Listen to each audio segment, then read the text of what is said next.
the water being like a life-giving. Yeah, they believe that it's one of the most important elements, together with air, the soil, and fire. Those are their four full elements. They have gnomes, or little people, that they respect very, very much, and they are the keepers of the cenotes and other things, but especially the cenotes. They're called alush, and they have great respect to today, the whole population, on not upsetting the balance of nature, because then the alushes will come and get them, and make them sick. Okay. So their respect to nature has a very, very strong, meaningful back benefit to them, because then the little people won't upset them. Right, yeah. But you can hear the noises. We've been here painting the Palapa last November, and we could hear it. We could hear noises all through the night coming out of the well. I never had the courage, I should say, to come and see what the noises were all about, but there were noises all night long. Wow, who knows what they were? God knows. I sure didn't come in and check it. But to them, it's the little ones. And they build entire cities for them. There are cities just as Chichen that are Valle High. Chichen is that it was so massive that the Spaniards decided to leave it alone. It was just too much work to disassemble it and then make churches. So they did take a few temples, pyramids down, didn't they? A lot more than we care to know. The whole city of Merida downtown is built with stones from the city of To, and all of that. You'll see that wherever they built churches in the 16th century, they were disassembling all Mayan structures and then making them into Christian churches, and utilizing the same stone, just taking, shaving the carvings. I think I found a bench with carvings on it next to a swimming pool. It was like Mayan rockwork. Yes, that's very, very useful. Yeah. So my grandfather arrived in 1870, 1880, and formed the first Mayan foundation to protect Mayan vestiges. Right. And he got my grandfather his new son-in-law. What was his name, your grandfather? Don Francisco Gomez Rull.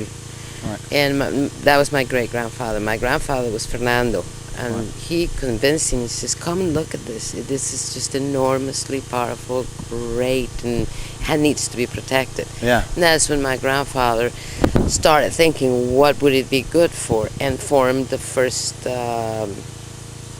travel agency to come and visit the site. And from the reaction of the first 7 Americans, that he was able to fletch off a boat, and they were just really, really thrilled with what they'd seen. He thought maybe there'd be a business here. My grandfather was very business oriented, and so my great grandfather was very happy, because with tourists coming, then the preservation of the site will be guaranteed. Yeah, and that's how it all started. And then they purchased it back in 1921. They purchased the land, and it has been protected. What you see here is an effort to leave Chichen as untouched as possible, and to build as little as possible around it, so that there's be services, but not an explosion of commerce and just to make it a commercial venture. It's not gone high-rise blocks all through the jungle. No, and Chichen back 20 years ago got a presidential decree, just before it became a heritage to humanity, got a presidential decree, and so it is an archaeological zone legally, so there's very, very restricted laws, there are very restricted laws to protect it as much as we can. Right, excellent. And there's been some new reconstruction, very, very little, but I feel that the new archaeologists are being extremely careful with what they're doing, and so it goes a lot slower, and the end result is a lot more conscious rebuild, without having to position a stone just so it looks complete. So they don't find a stone, they don't put a stone. And when they find it, they just put it as it is. I see. So it's taking a lot longer. But it's an enormous site. It's over 39 hectares, just the main site of Chichen. And then we have Old Chichen, which includes at least another 10 to 15 hectares. Right. So Chichen is covers an enormous land. I mean, in its heyday, that would have been quite a few people who would have lived around the site. Nobody lived in the site, Nobody with lived the there. exception of the scientists and the people that kept the site. The site was very much as if you were considering entering a library today. Nobody really lives in the library, and many years from now we will think, oh my God, all this, and nobody lived in it.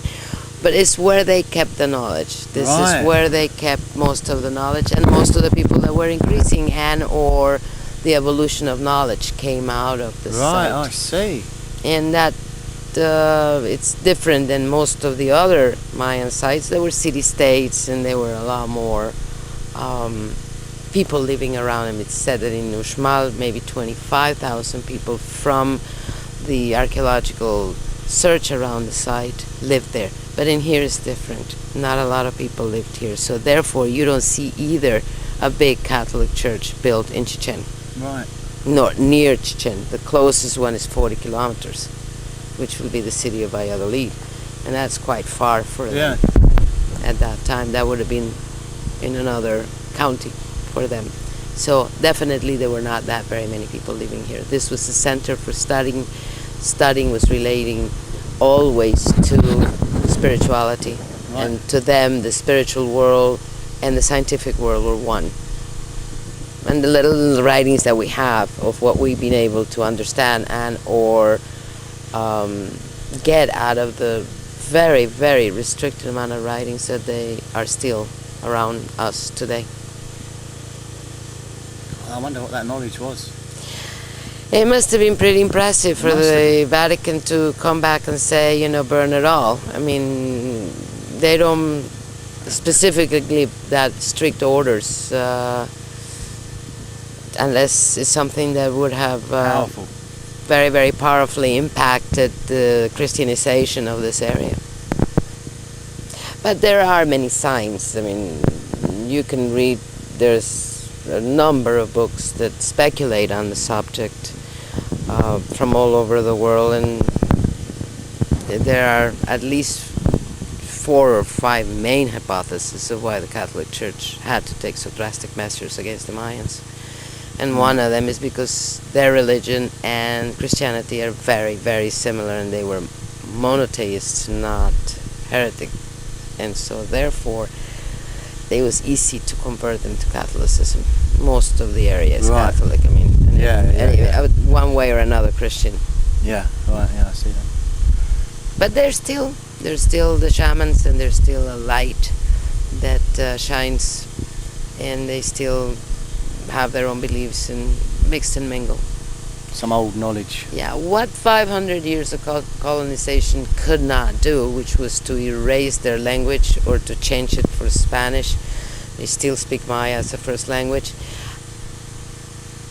And their dress was what you see me wearing today, is what you would see everybody in the Yucatan wear. 30 years of television have been able to change that. Right, yeah. The girls want to look like Madonna. Yeah. And they don't want to speak a language that nobody understands. They want to speak a language that's more European, more understandable to others. Right. And so you see in the younger generations, for the first time in this part of the world, a real dire straight need not to look like the elders, but to come forward and be.